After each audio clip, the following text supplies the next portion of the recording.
listening to the Ringside Renaissance Wrestling Podcast.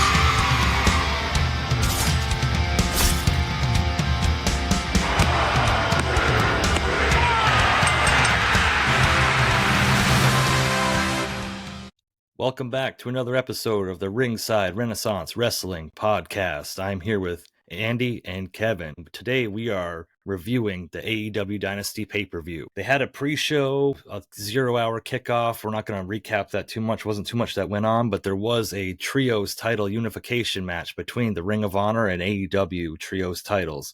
It was the Bang Bang Gang against the Acclaimed with badass Billy Gunn. I don't even know if he's part of the Acclaimed or not, but he's with them. They were Ass man. Daddy ass. They were going to unify the trios, the Ring of Honor and AEW trios titles, which never really made sense to me. It's supposed to be two different companies. They unified the titles.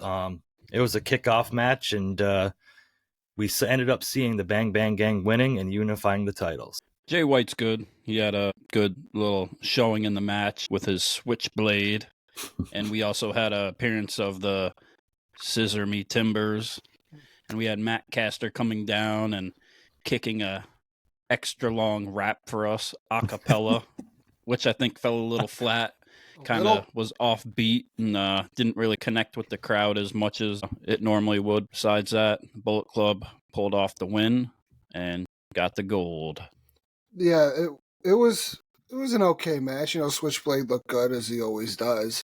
Daddy ass he's starting to get, his age is really starting to show. Yeah, Max Caster, those pre-match raps, gotta stop. Gotta stop them, man. But yeah, that's really all I gotta say. The Bang Bang Gang got the job done. They got the W. Unified titles that we really don't feel like need to be unified.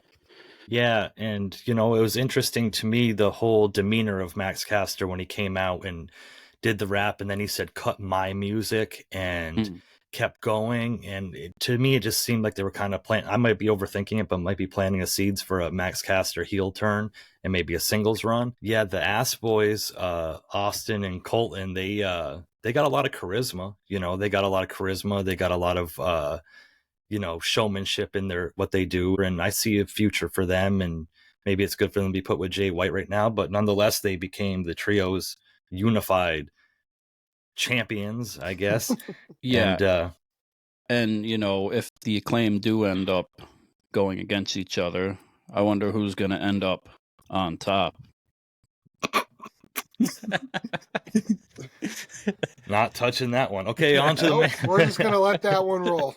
On to the main show. Dynasty started out. The stage looked pretty cool. I liked the big screen up top. It was kind of cool. You know, it was the normal tunnel entrances, but the big screen up top looked really, production wise for a pay-per-view looked really cool. The crowd looked pretty good. They were pretty hyped up, and we started out, the first match on the card was the AEW Continental Championship with Pac facing Okada, who was the champion, with Jim Ross on commentary. And Jim Ross really added a lot to this match. I thought it was a pretty good match overall.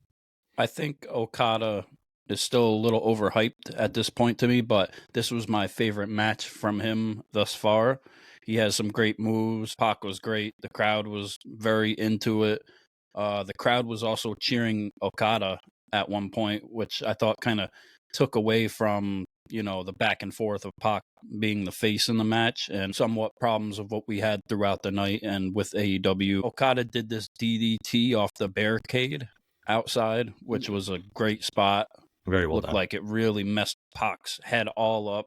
Pac had that deadlift German suplex, which is crazy. We got another big Rainmaker this time. I will say the Rainmaker clothesline, it was pretty hard hitting. I could see a little bit why it gets a little bit of hype, but still not sold on it. But yeah. And the best part, I think, was when the crowd was cheering Okada and he pulled out his pocket, the middle finger. I agree 110%. Although I did pick Pac to win, I don't know why I picked Pac to win, knowing that realistically there was no way they were going to take any championship gold. The Rainmaker, it's a clothesline amongst clotheslines, it's for being a clothesline, it is okay, but I know I've said this in the past, I feel like JBL's clothesline from hell. in WWE is just way more impactful and nasty looking, especially the way guys sell it. There was one point Pac went to hit his finisher, the Black Arrow or the whatever it's called. I know it used to be called the Red Arrow, but when Arrow he Noir. came down on it, Okada got his knees up, and it looked like he just shattered Pac's jaw. I was very worried for that man's jaw for a little bit. Yeah, until I saw the replay and saw how he landed a little bit safer. When I first saw it in real time, I literally jumped off my couch. I said, dude broke his jaw. I was like, oh my God, it was amazing. But that was the second time he attempted that move in that match too, and to no prevail. Yeah, and at one point, Pac was on the top rope, and Okada ran and jumped and did a drop kick to him, like while he was standing on the top rope. It showed a lot of athleticism. Yeah. It was really, really well done. You know, I thought it was a good match. JR adds a lot on commentary. When JR is there and he's on, you can tell some nights he's just not feeling it, or maybe not feeling the best. He's had a lot of health issues, but like when he's on, he adds so much to the storytelling of the match that really marries with what they're doing in the ring. And I thought that was really, it sucks we only saw him for the first and last match doing commentary, but they had a lot of other stuff they were trying to bring into the event, with Taz, with his angle, and Nigel McGuinness coming out, and Don Callis coming out. There's just a lot they're doing on commentary that doesn't work, but I think Jim Ross always does work on commentary. And sometimes he forgets what company he's commentating for. That's his but he's age, great man. besides that. Yeah. So that's a case of sometimers.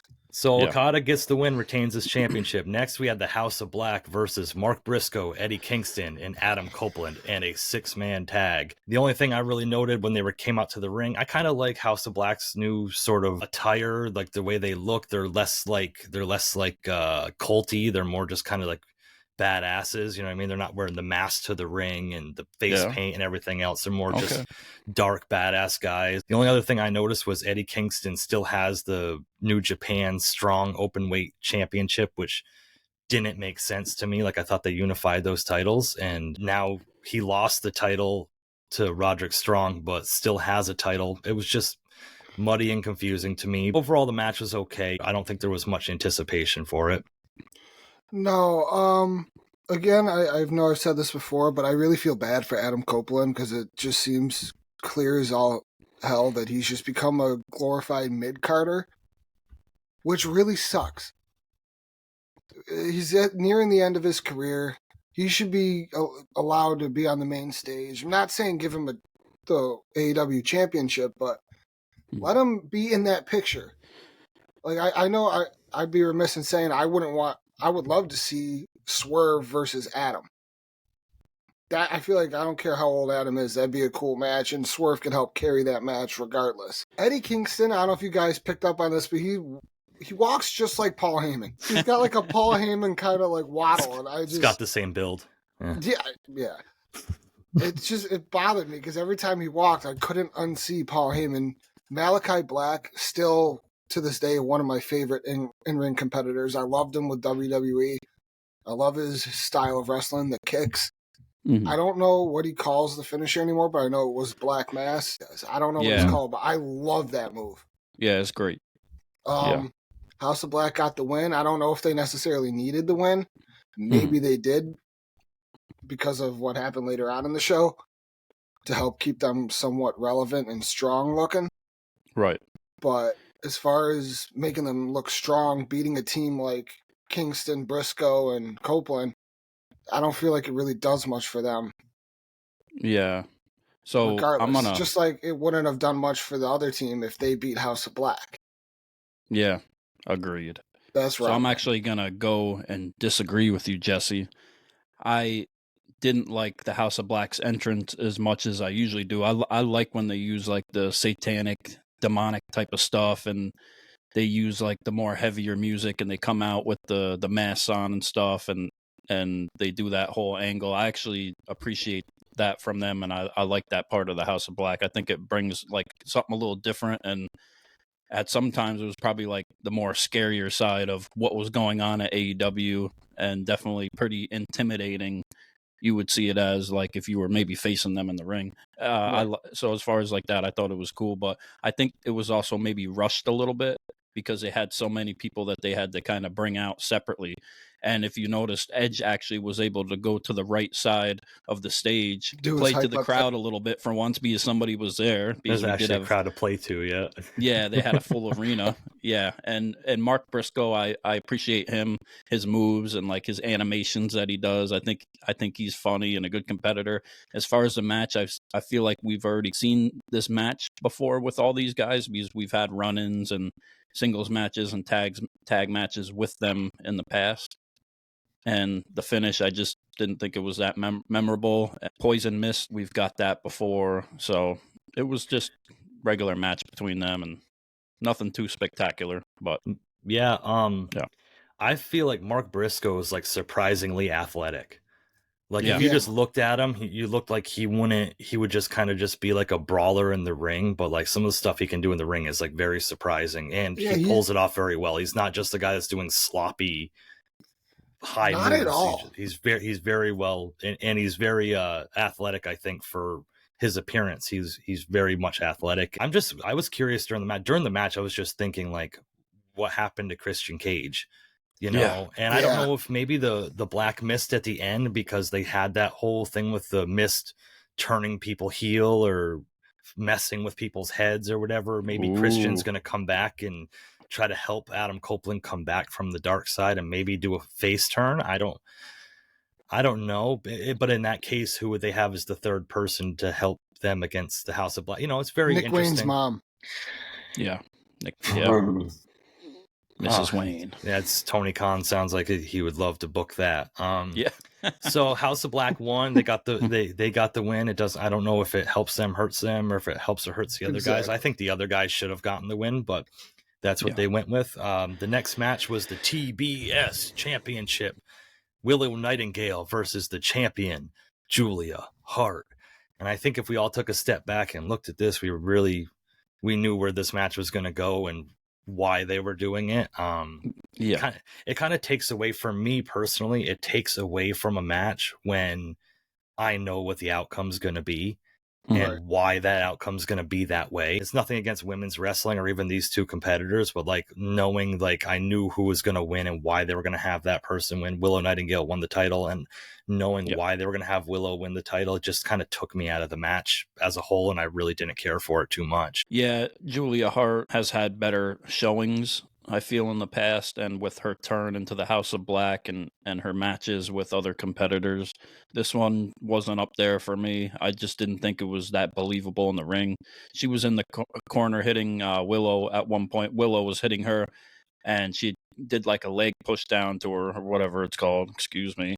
And the commentators were like, oh my God, that's tremendous leg strength by Julia Hart. And I'm just like, yeah, okay. Yeah. Like, but Willow got the win, setting up for you-know-what, Mercedes Moné, of course. So. Oh, God, I know I said it last time, but I really hate that name.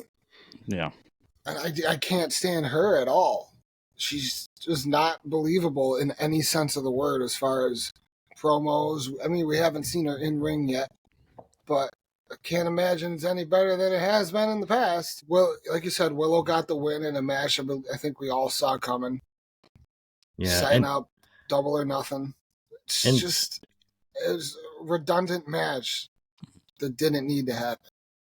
Like I said, I understand they're setting up. Well, they say this long-term feud, and to me, it's not a long-term feud. But like I said, with like the promos and everything they've been doing, I think we all kind of could see down the road what was going to happen. But the one complaint I really had was when they came out.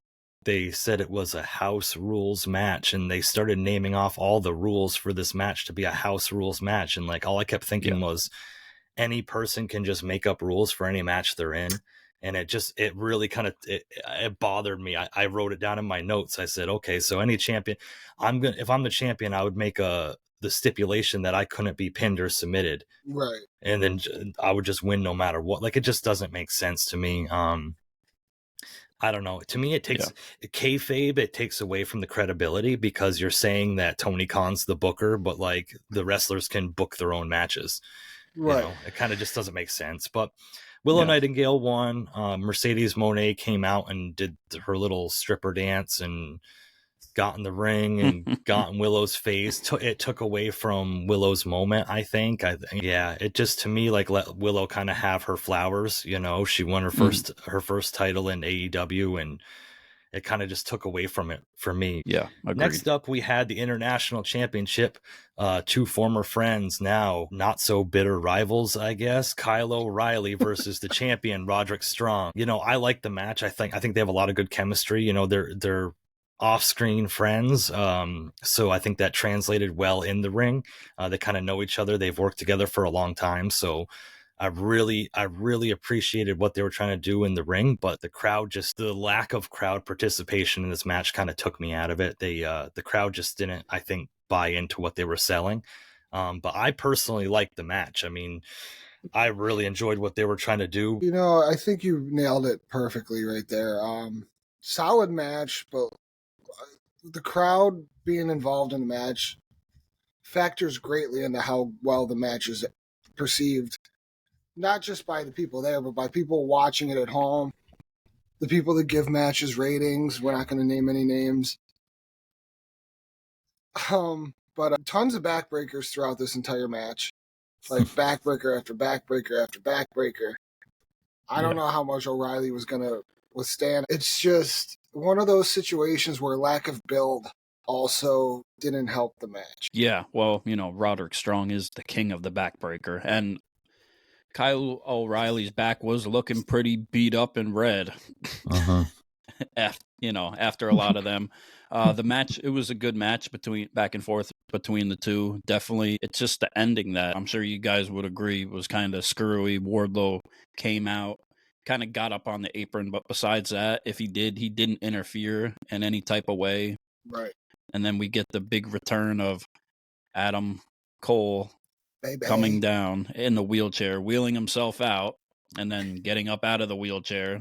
Miraculously, his legs work now. Oh my God! Yeah.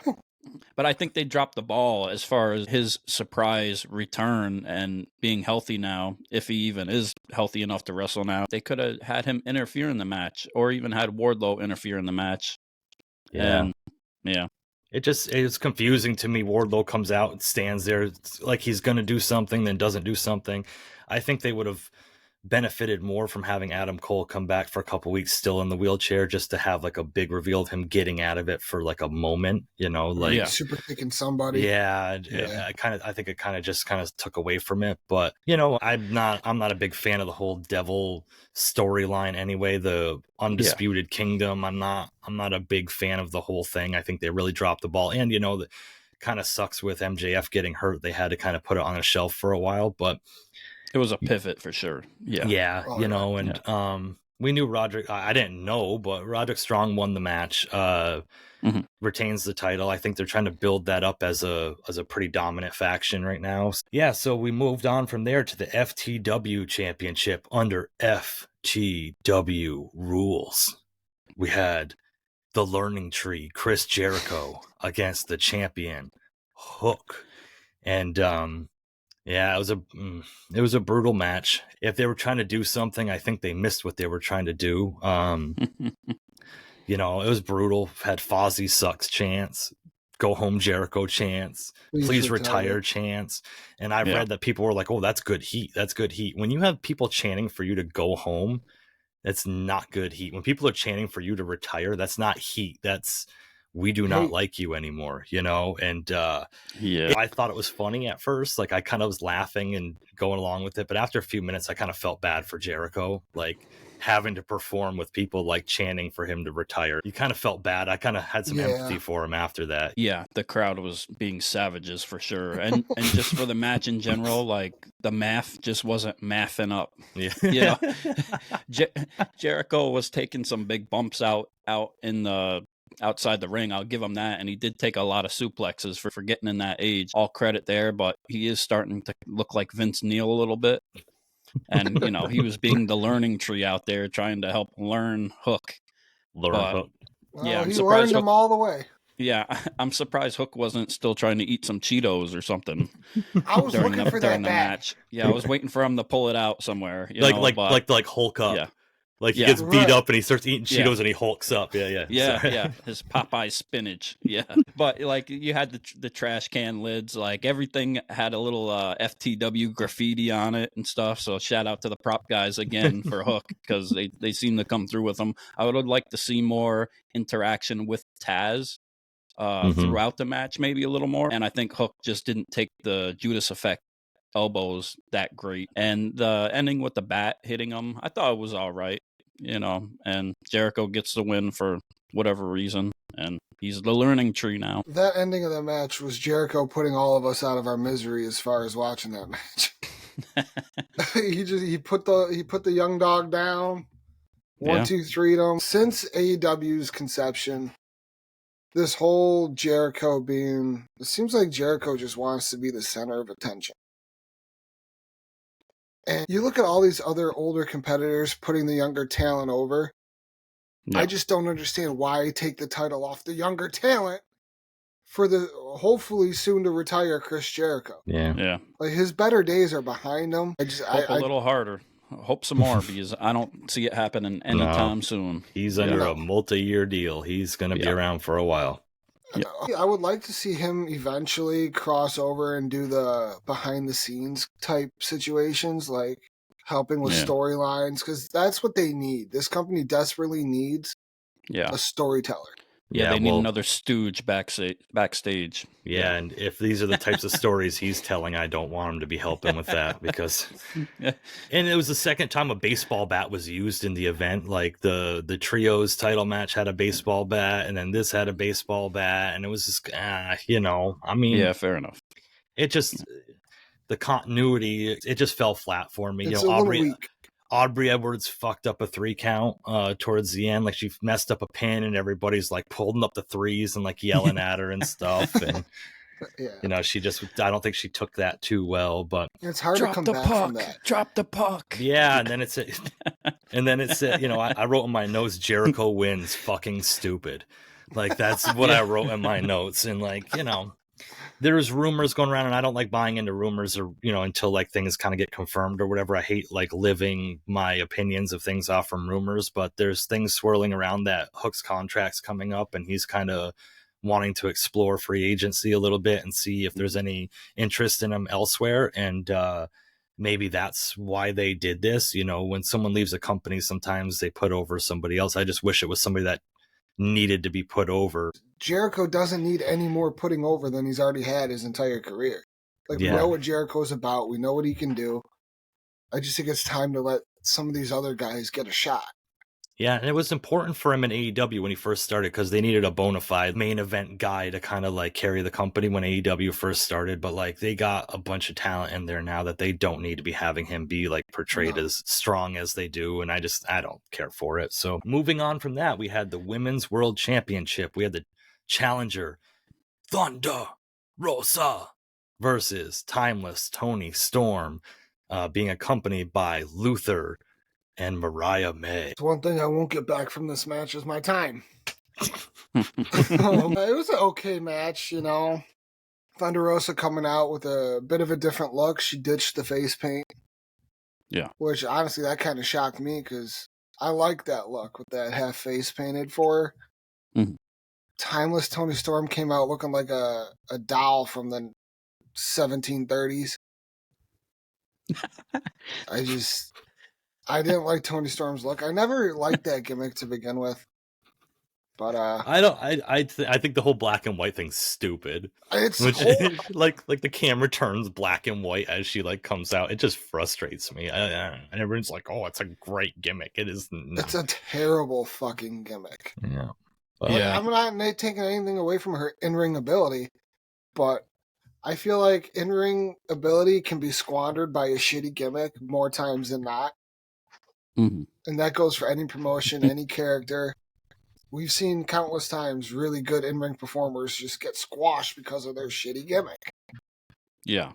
And it just sucks, Well, I think the gimmick was taking off at first and really doing something and engaging the crowd. And the crowd really wanted it when it started to happen. And they bought in and, then she got the championship with it. So Thunder Rosa, I thought She had came out, of course, like you said, with that mask on, and then pulled it off and didn't have any face paint on, which was pretty cool. It was a little different, unexpected.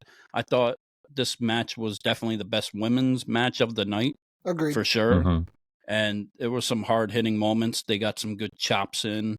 Thunder Rosa had some good moves, but again, the crowd was split on thinking, who am I supposed to root for?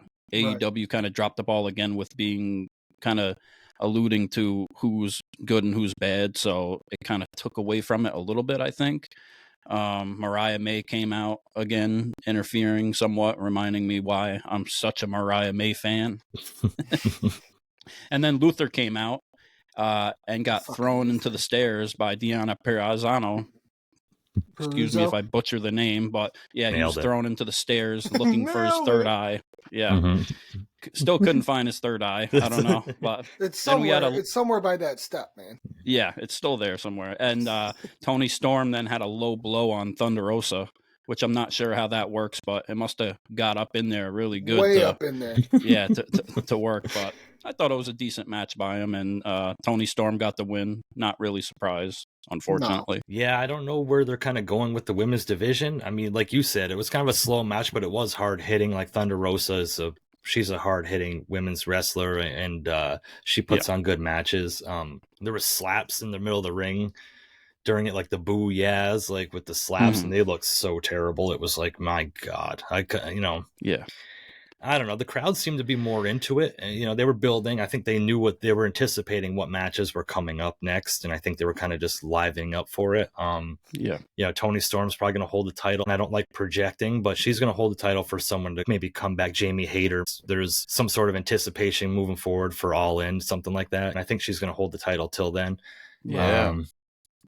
Good call. I don't disagree with that. Yeah, it just was what it was, and I don't think this was anybody's favorite match on the card, and it didn't have to be. It just accomplished what it was supposed to. So now we got the absolute dream match between Will Ospreay and Bryan Danielson, and I said it like that because when Justin Roberts announced it as an absolute dream match, it fucking frustrated me. And you know what? Some single 30-year-old AEW faithful neckbeard guy living in his mom's basement, Tony Storm and Thunder Rosa, was their dream match. So, I mean, you could announce any match as a dream match, but as far as this match went, I love this match. There's a couple things they could have done differently. I'm not going to sit here and nitpick everything, but the build was good. Before they even started in the ring, the crowd was bought in. They built the match. They didn't start out with high-flying flips and kicks and everything else. It started with like mat wrestling, like amateur mat wrestling, worked their way up to the harder hits, then the higher-flying stuff, and they built the story in the ring, and the crowd was just along for the whole ride. I really don't have any complaints for this match. I mean, the anticipation, I think, did it live up to the hype? Maybe, maybe not. I mean, those are your two options. I think that it accomplished what they set out to accomplish with this match, and I really enjoyed it. Yeah, leading up to the match in the whole wrestling community, we heard Ospreay's the best wrestler in the world. And of course, we had the comments with Triple H and back and forth and stuff like that. And I think you can for surely say that he's up there, especially after this match. And it was his first real big match officially signed in AEW.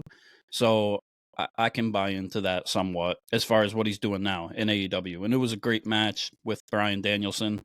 Hard to not have a great match with him, but it was a dream match as far as people wanting them to face each other, depending who you ask, I guess.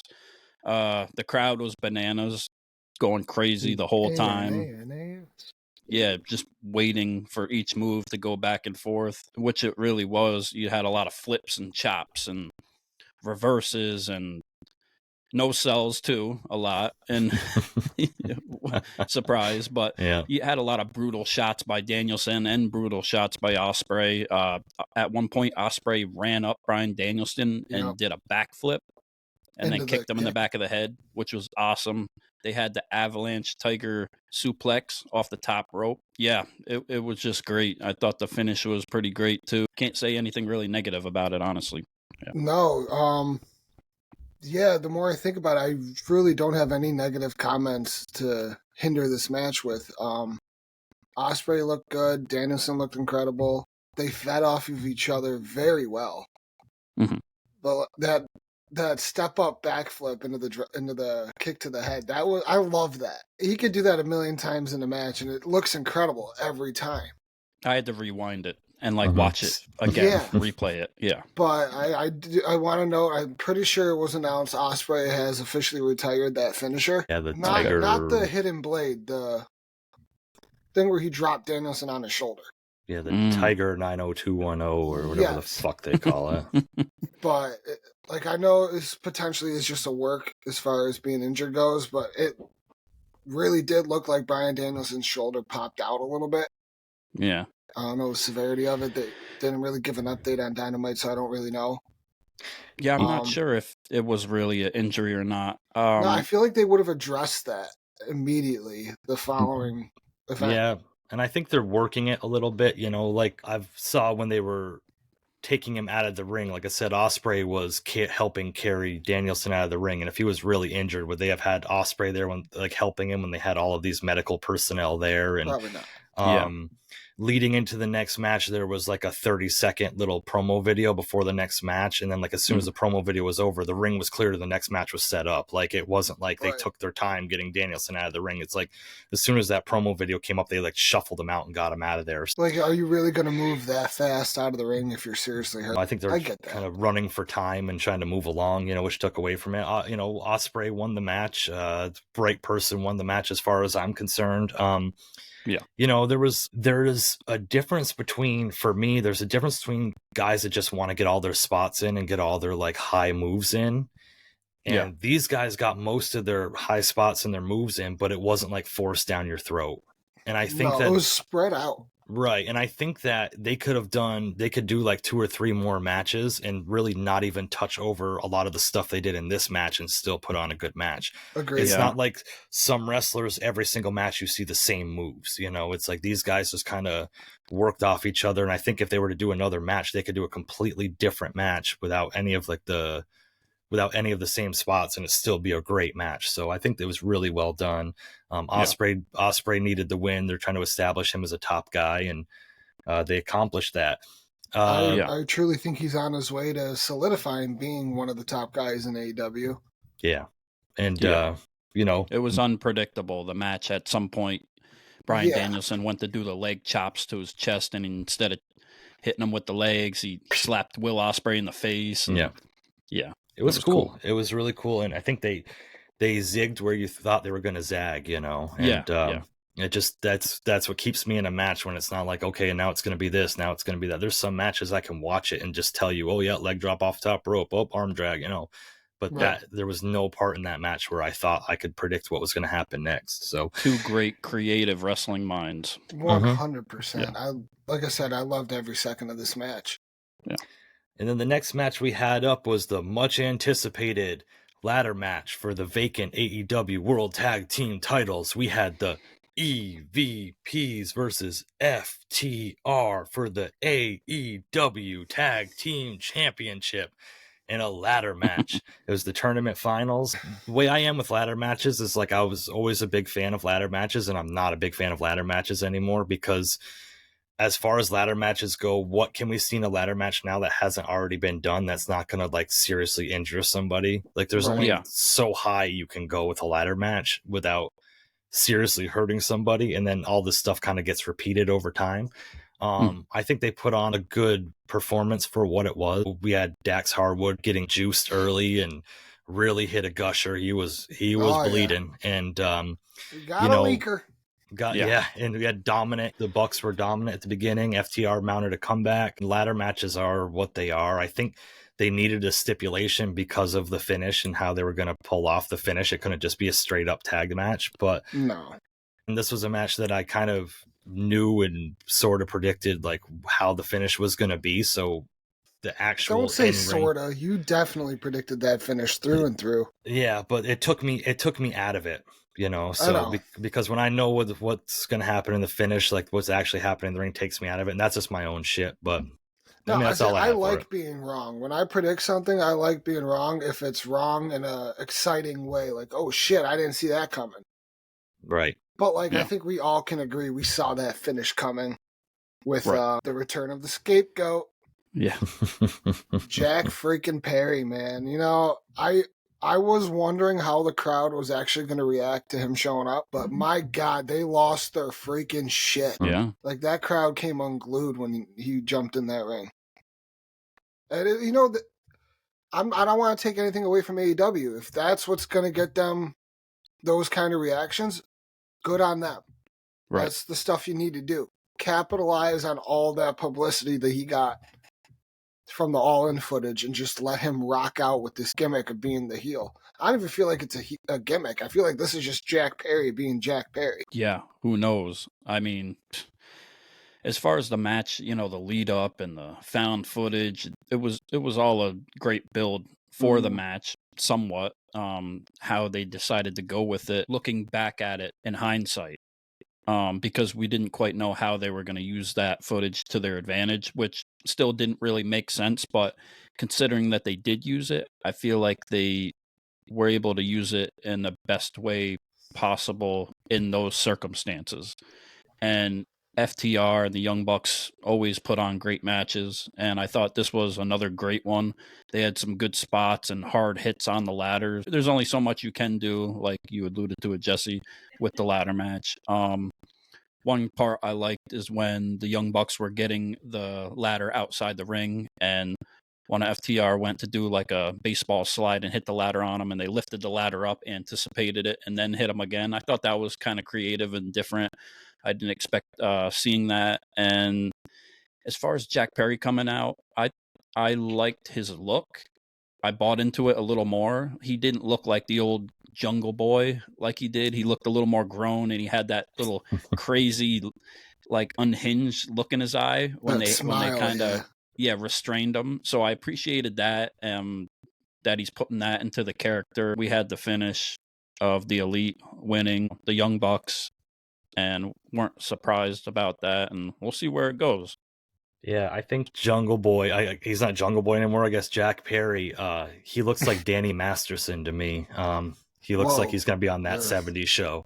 I don't know if we should or in prison right now. or in prison at this point, but that's look at the still shots of him and tell me, he doesn't look like he's hanging out with Kelso. You're definitely not. You mean Hyde? Yeah. Oh yeah, True. I said hanging out with Kelso. Oh, but, I thought you said you looked like Kelso. Like, no, hanging out with Kelso. So, yeah, I mean, like I said, knowing the finish kind of took me out of it. I didn't think the Bucks were in any way going to put FTR over in this, especially with everything leading up to it, and the footage and all this different stuff going into it. And the way the interference took place, it kind of brought all the eyes on the ring to.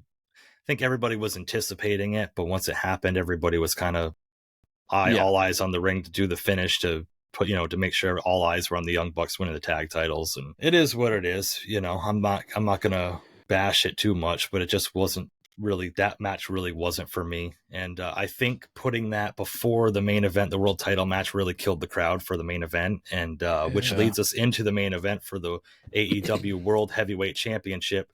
We had the challenger Swerve Strickland versus the champion Samoa Joe. It took me out of it. I really wholeheartedly thought Samoa Joe was going to win this match. Really? Yeah, I thought, yep. And I was kind of just half paying attention to it, and I was watching it, but I wasn't really sold too much on it until towards the end. You can kind of see the emotion coming from Swerve's face, and like when I saw him right before he did the Swerve stomp to win the championship, I saw him like he was standing on the top rope tearing up and shit, and I was like, oh, they're really gonna do this. And I think I messaged you guys like, oh shit, they're gonna do this, like, yeah. And obviously from what I just said, Swerve Strickland becomes the new champion by beating Samoa Joe. But the match altogether was pretty good. I think the crowd and me personally was just burnt out from the Will Ospreay Bryan Danielson match and the ladder match after that. Yeah, agreed. I thought it was a good match between Swerve and Samoa Joe. It wasn't great, but it wasn't terrible. It did what it needed to do, and as you said, the crowd was burnt out. There's no other way to really put it. They kept the crowd in it as best as they could. Prince Nana, of course, getting the crowd hyped. The crowd definitely wanted Swerve to win. I was rooting for Swerve. Sometimes I do like to see a better poker face, you could say, from who's going to win or who's going to lose. A lot of times you can even see it when they come out and do their entrance already, if they're going to win or lose, which I think takes away from it. But the match wasn't too long, and it did what it needed to do. I'm happy Swerve's a new AEW World Champion. Yeah, And, I'm excited to see what Swerve can do with that title. I hope he gets like a decent length title reign, not just a couple defenses win and then he drops it to some Will Ospreay or something. You know, I would love to see that match down the road. But like as far as his title reign, I would like to see it extend a little bit. I think he's earned it. He deserves it. Yeah. After being released from WWE a few years back and not really knowing where his career was going to go after that, to then this dominant type of character over in AEW has really translated well into what he can do in the ring.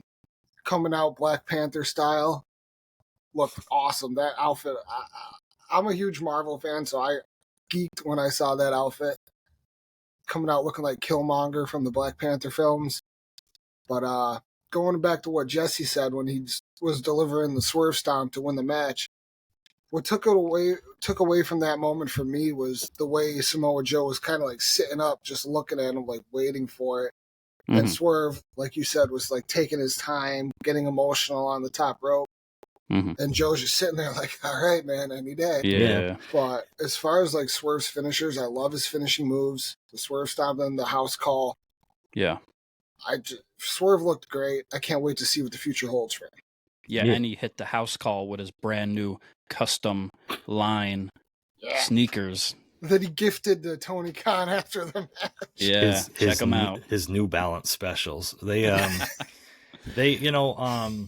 it was kind of funny to me. Like I went back and watched this match again, and so the Swerve Stomp happened. Swerve got the pin, and I don't know if Joe was just leaving the ring to kind of give Swerve his moment. It was quick. It was quick, and he just got up and just walked away. Yeah. Like it wasn't like he rolled to the outside and sold getting the finisher on him and kind of like limped to the back. He just got up and just walked up the ramp. Sold that?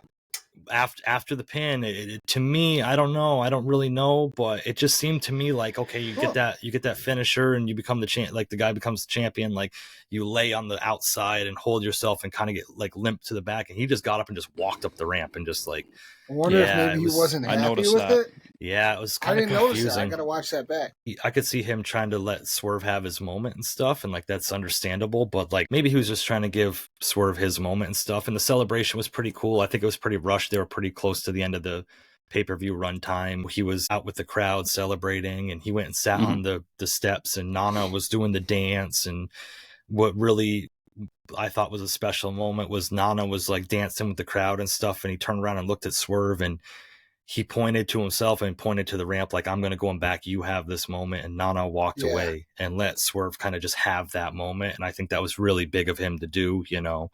And congrats to him. You know, is he my favorite wrestler? No, but obviously he's over with the crowd right now. He's over with the AEW audience. And for them to try to build him as a monster heel and to get that far over, he was just breaking into Hangman's house and terrorizing Hangman's baby 4 months ago, and now he's the biggest baby face in the company, winning the title. So that's the one issue I have with AEW is their just one issue of maintaining the difference between a heel and a face. Yeah, like a lot of their characters are built as heels, and the crowd gets so behind them that they're loved. Then they're face against another baby face, and it's weird. Yeah, the crowd doesn't really care or buy into what AEW is trying to tell you, which, you know, you kind of get the opposite with WWE when people kind of will go along. So it's like you almost have these alternate type of facts. Right. Like you truths look that people follow. It's interesting. Right. Like you look at Roman versus Cody. Roman was the clear heel. Cody was the face. Post-WrestleMania, though, everyone's going, thank you, Roman. You were such a good champion. Oh, my God. It's like they let the kayfabe go until that moment where you could give the man his one's up. Yeah. think it's just the rebellious nature of the crowd. They just want to root for the heel. So like it's hard to build a heel because as soon as you build a heel and somebody being bad, then all of a sudden people want to cheer for them because they are bad, you know, and it's just smart wrestling fans. Yeah. Even when Swerve was breaking in at Hangman's house, I think people were like, oh my God, this guy's great. Yeah, well, you know, unless he was breaking into your house. Yeah. But it's Shit, Swerve's house. I got a bottle of bourbon. Me and him could have a drink. But you know, yeah, so that was the AEW Dynasty pay-per-view. Overall, it was decent. Like I said, there was a few good matches. There was a few bad matches. But there wasn't any point in time where I'm like, I just need to shut this off and like walk away from it. I kind of stayed engaged with it the whole time. And I think if you're like a diehard AEW fan, it delivered. AEW kind of has a track record with at least delivering with their pay-per-views. And for sure. You know, so that was I got one final question for you guys, though, as far as Dynasty goes. Yeah. Bring it. Do we feel this pay-per-view, it was the inaugural Dynasty event, we all know that. Do we feel it helped reinstate some of what AEW is capable of, or did it hurt them, or like how you guys feel it affected the company? I don't think it hurt. I feel like, as Jesse said, their pay-per-views always seem to deliver 90% of the time, and they don't have a problem with selling them out. They're a little more spaced out as far as like live events or pay-per-views. The only issue I see is that they book a lot of pay-per-view type style matches on their weekly shows. So then once it gets to the pay-per-views, like they build these matches as being big, but it's like we saw a similar match 3 weeks ago on Collision or Dynamite. So that kind of hurts it a little bit. But this pay-per-view itself, I think, catapulted some things moving forward that's going to get eyes to tune in. The return of Jack Perry, I think people are going to tune in and see where that goes. Swerve being the champion, I think that's going to attract their audience that was bought in, and also maybe an audience that's a casual fan to like, oh, hey, this guy's the champion. Let's see what happens. Yeah. You know, Ospreay going over big. I think that can only help. I think overall this pay-per-view really helped out. I don't think it hurt the company at all. And it was a good build into the next pay-per-view of Double or Nothing for what it was supposed to do. Yeah. I think it did a good job setting up a lot for that event. So, all right, guys, that was our review of AEW Dynasty. Stay tuned to see more of what we have coming to you. We have a lot more shows, a lot more good content coming out. And for now, we're going to let you go. And I'm Jesse, along with Andy and Kevin. And you've been listening to the Ringside Renaissance Wrestling Podcast. Stay tuned for what we're going to dive into next. Peace. Boom.